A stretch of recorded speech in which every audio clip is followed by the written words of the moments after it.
ಬಸವಣ್ಣ ಅನ್ನೋದು ನಮ್ಮ ವಾದ. ಬಸವಣ್ಣ ಹೇಳ್ತಾರೆ, ಎಮ್ಮವರು ಬೆಸಗೊಂಡರೆ ಶುಭಲಗ್ನವೆನ್ನಿರಯ್ಯ, ಎಮ್ಮವರು ಬೆಸಗೊಂಡರೆ ಶುಭಲಗ್ನವೆನ್ನಿರಯ್ಯ, ಗ್ರಹ ನಕ್ಷತ್ರ ಸಂಬಂಧ ಉಂಟೆಂದು ಹೇಳಿರಯ್ಯ, ನಾಳಿನ ದಿನ ಕಿಂದಿನ ದಿನವೇ ಲೇಸೆಂದು ಹೇಳಿರಯ್ಯ. ಬಸವಣ್ಣ ಹೇಳಿದ್ರು ಅಂತೀವಲ್ವಾ, ನಾವು ಬಸವಣ್ಣವ್ರ ಮಾತು ಕೇಳೋದಿಲ್ಲ, ಅವನು ಯಾವನೋ ಟಿವಿಲಿ ಮೂರ್ಖ ಕೂತ್ಕೊತಾನಲ್ಲ ಅವನ ಮಾತು ಕೇಳ್ತೀವಿ. ನಮ್ದು ಎಂತ ಅವಿವೇಕ ಅಂತ. ಅದಕ್ಕೆ ಅವಿವೇಕ ಯಾಕೆ ಅಂದ್ರೆ ನಮ್ಗೆ ಯಾವ್ದೋ ಕಷ್ಟ ಒಕ್ಕರ್ಸ್ಕೊಂಡಿರುತ್ತೆ. ನಿಮ್ಗೆ ಐನ್ಸ್ಟೈನ್ ಹೇಳ್ತಾನೆ, ಬಸವಣ್ಣ ಹೇಳ್ತಾನೆ, ಗಾಂಧಿ ಹೇಳ್ತಾರೆ, ಅಥವಾ ಯಾರೋ ಒಬ್ಬ ಸಂತ ಹೇಳ್ತಾನೆ ಅಂದ್ರೆ ನಮ್ಗೆ ಅದ್ ನೆನಪಿಗೆ ಬರೋದಿಲ್ಲ. ಇನ್ನೇ ಅವನ ಮೂರ್ಖ ಹೇಳ್ತಾನೆ. ನಾನು ಅವಾಗ ಒಂದು ಕತೆ ಹೇಳಕ್ ಶುರು ಮಾಡಿದೆ.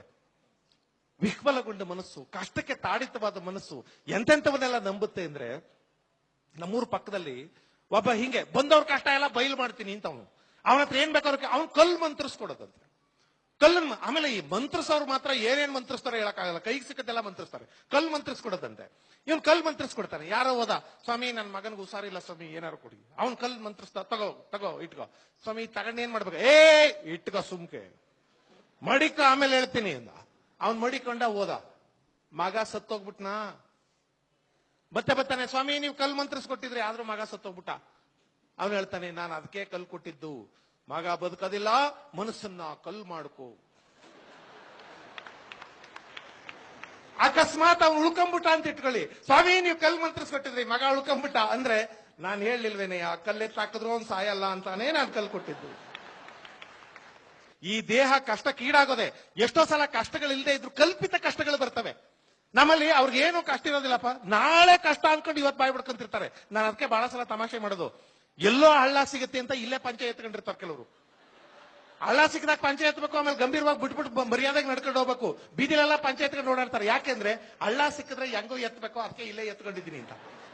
ಕೆಲವ್ರಿಗೆ ಅಂತ ರೋಗ ಏನು ಇರೋದಿಲ್ಲ, ಕಷ್ಟಗಳು ಬರ್ತವೆ ಅಂತ ಯಾವತ್ತು ಅಂದ್ಕೊಂಡು ಇವತ್ತು ಕಷ್ಟಪಡ್ತಾ ಇರ್ತಾರೆ. ಸ್ವಾಮಿ ವಿವೇಕಾನಂದರು ಹೇಳಿದ ಮಾತು ಇದು.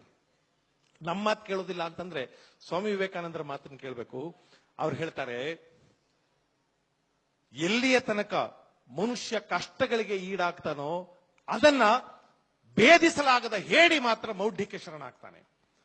ಎಲ್ಲಿಯ ತನಕ ಮನುಷ್ಯ ಕಷ್ಟಗಳಿಗೆ ಈಡಾಗ್ತಾನೋ ಆವಾಗ ಅದನ್ನ ದೃಢ ಮನಸ್ಸಿನಿಂದ ಎದುರಿಸಲಾಗದವನು ಮಾತ್ರ ಮೌಢ್ಯಗಳಿಗೆ ಶರಣಾಗ್ತಾನೆ. ರಿಚರ್ಡ್ ಲೂಯಿಸ್ ಬಹಳ ಸುಂದರವಾದ ಏನಂತಂದ್ರೆ, ನಾವು ಎಷ್ಟು ಜೀವನದಲ್ಲಿ ನಡ್ಕೊಂಡು ಹೋಗ್ತಾ ಇರ್ತೀವಿ, ಒಂದು ಸಣ್ಣ ಬೆಟ್ಟ ಅಡ್ಡ ಬಂದಾಗ ಅಲ್ಲೇ ಕೂತ್ಕೊಂಡ್ಬಿಡ್ತೀವಿ. ಕೇಳ್ತೀವಿ ಜ್ಯೋತಿಷನ, ಬೆಟ್ಟ ಅಡ್ಡ ಬಂದ್ಬಿಡ್ತು, ಅಷ್ಟೇ ನಿನ್ ಕತೆ. ಹಂಗ್ ಬಟ್ಟೆ ಹಿಂಗ್ ತಿರುಗಿದ್ರೆ ಅಲ್ಲಿ ರೋಡ್ ಐತೆ, ಹಿಂಗೆ ಎಡಕ್ಕೆ ತಿರುಗಿದ್ರೆ ಮೇನ್ ರೋಡ್ ಸಿಗ್ತದೆ. ಅದಕ್ಕೆ ಹೇಳ್ತಾನೆ, the road is not the end, there is a bend. ನೀನು ಹಿಂಗ್ ಬೆಂಡ್ ಮಾಡ್ಕೊಂಡು ಹೋಗ್ಬಿಟ್ರೆ ಅಲ್ಲಿ ನಿನಗೆ ಯಶಸ್ಸು ಸಿಗತ್ತೆ. ನಾವೇನು ಮಾಡ್ತೀವಿ, ಅಲ್ಲಿ ಕೂತ್ಕೊಂಡ್ಬಿಟ್ಟು ಬೆಟ್ಟ ಅಡ್ಡ ಬಂದ್ಬಿಡ್ತಲ್ಲ ಅಂತ ಜ್ಯೋತಿಷನ್ ಬೇರೆ ಕೇಳ್ತಾನೆ. ಅವನೇನು ಮಾಡ್ತಾನೆ, ಮೊದಲೇ ಎದುರ್ಕೊಂಡಿರ್ತೀವಿ, ನಮ್ಮ ಮೈ ಮೇಲೆ ಬೇರೆ ನೀರ್ ಹಾಕಿ ಎದುರಿಸ್ಬಿಡ್ತಾನೆ. ಅಕಸ್ಮಾತ್ ಫ್ಲಾಪ್ ಆದಂಗೆ ಗೌಡ್ರು ಹೇಳ್ದಂಗೆ ನಮ್ಮ ಮನೆ ಕಟ್ಟಿದ್ವಿ, ನಾನು ಅವನನ್ನು ಊಟಕ್ಕೆ ಕರಿಬಾರ್ದಾಗಿತ್ತು. ನಿಮ್ಗೆ ಒಂದು ರಿಕ್ವೆಸ್ಟ್ ಮಾಡ್ತೀನಿ, ನೀವು ಮನೆ ಕಟ್ಟಿದ್ರೆ ಸಾಲ ಮಾಡಿ ಜ್ಯೋತಿಷಿನ ಮನೆಗೆ ಕರಿಬೇಡಿ. ಇನ್ನೊಬ್ಬರನ್ನ ಯಾರೇ ಅಂದ್ರೆ ಈ ಔಟ್ ಹೌಸ್ ಅಲ್ಲೇ ಇರ್ತಾರೆ ನೋಡಿ, ಅಲ್ಲೇ ಹುಟ್ಟು ಅಲ್ಲೇ ಸಾಯ್ತಾರಲ್ಲ, ಅವ್ರನ್ನೂ ಕರ್ಸ್ಬೇಡಿ. ಅವ್ನು ಬಂದಿದ್ದ ತಕ್ಷಣ ಹಿಂಗ ಮನೆ ಕಟ್ಟೋದು ಅಂತ, ಮುಂಡೆ ಮಗನ ಇಟ್ಕೆ ಬೆಲೆ ಗೊತ್ತಾ, ಏನೋ ಕಿಸ್ತಿರಲ್ಲ ಅವನು. ನೀವು ಕಟ್ಟಿದ ತಕ್ಷಣ ಬಂದಿದ ತಕ್ಷಣ ಎಲ್ರ ಮುಂದೆ ಹೇಳ್ಬಿಡ್ತಾನೆ, ಟೈಲ್ಸ್ ಹಾಕ್ಸ್ಬೇಕಾಗಿತ್ತು, ಮಾರ್ಬಲ್ ಹಾಕ್ಸ್ಬೇಕಾಯ್ತು. ಇವನ್ಗೇನ್ ಗೊತ್ತು, ಇದು ಹಾಕ್ಸೋದ್ರಲ್ಲೇ ಜೀವ ಹೋಗ್ಬಿಟ್ಟೈತಿ ನಮ್ದು. ಇಂಥ ಜನ ಜಾಸ್ತಿ ಇರ್ತಾರೆ ನಮ್ಮ ಸುತ್ತಮುತ್ತಲು. ವಾಸ್ತು ಹೇಳ್ತಾನೆ, ನೋಡಿ ಈ ಕಿಟಕಿ ಆ ಕಡೆ ಇರ್ಬೇಕಾಗಿತ್ತು, ಹೌದಾ ನನ್ನ ಹೆಂಡತಿ ತೆಗೆದು ಬಿಡೋಣ ರೀ ಕಿಟಕಿ, ಅಯ್ಯಯ್ಯೋ ಇದು ಕಟ್ಟೋದ್ರಲ್ಲೇ ನನ್ನ ಜೀವನ ಆಗೋಗ್ಬಿಟ್ಟೈತೆ. ಬಾಗ್ಲು ಈ ಕಡೆ ಇರ್ಬೇಕು, ಟಾಯ್ಲೆಟ್ ಈ ಕಡೆ ಇರ್ಬೇಕಂತೆ. ಟಾಯ್ಲೆಟ್ ಅಂದ್ರೆ ಏನು, ಅದು ಪ್ರಕೃತಿ ದತ್ತವಾದ್ದು, ಅದು ಕೆಟ್ಟದಂತೆ. ಅಡಿಗೆ ಮಾಡೋದು ಒಳ್ಳೇದಂತೆ, ಇಲ್ಲಿ ತಿಂದ್ರೆ ತಾನ ಹೋಗೋದು. ಆಮೇಲೆ ನೋಡಿ ಅವನ ಮಾತುಗಳ ನಾವು ಕೂಡ ಯೋಚನೆ ಮಾಡಲ್ಲ, ಹೌದಾ ಅಂತ. ಅವನು ಹೇಳ್ದ ಕಿಟಕಿ ತೆಗ್ದಿಡ್ಬೇಕು ಅಂತ ಇಟ್ವಿ, ಏನಾಗ್ಲಿಲ್ಲ. ಮನೆ ಕಟ್ಟಿದ್ಮೇಲೆ ಕಷ್ಟ ಇದ್ದೇ ಇರುತ್ತೆ, ಸಾಲ ಮಾಡ್ತೀವಿ, ಇದ್ದೇ ಇರುತ್ತೆ. ಅವನೇನು ಹೇಳೋದು ಅದನ್ನ. ನಾನು ಹೇಳ್ದೆ, ಅಲ್ರಿ ಕಿಟಕಿ ತೆಗ್ದಿದ್ದು ಏನು ಸರಿ ಹೋಗ್ಲಿಲ್ಲ. ರಿಚರ್ಡ್, ನಿಮ್ ಮನೇದು ವಾಸ್ತು ಸರಿ ಮಾಡಿದ್ರಿ, ಸಿಟಿದು ವಾಸ್ತು ಸರಿ ಇಲ್ಲ. ಈ ದಾವಣಗೆರೆ ಇದೆಯಲ್ಲ, ಎಂಟ್ರಿ ನೋಡಿ ಆ ಕಡೆಯಿಂದ ರೋಡ್ ಮಾಡಬೇಕಾಗಿತ್ತು ಅಂತ. ಆಯ್ತು, ನಾವು ಶಂಕರಪ್ಪನವ್ರ ಹತ್ರ ಹೇಳಿ ರೋಡ್ ಆ ಕಡೆ ಹಾಕ್ಸಿದ್ರೆ ಏನ್ ಸರಿ ಹೋಗ್ಲಿಲ್ವಲ್ರಿ ಅಂತ.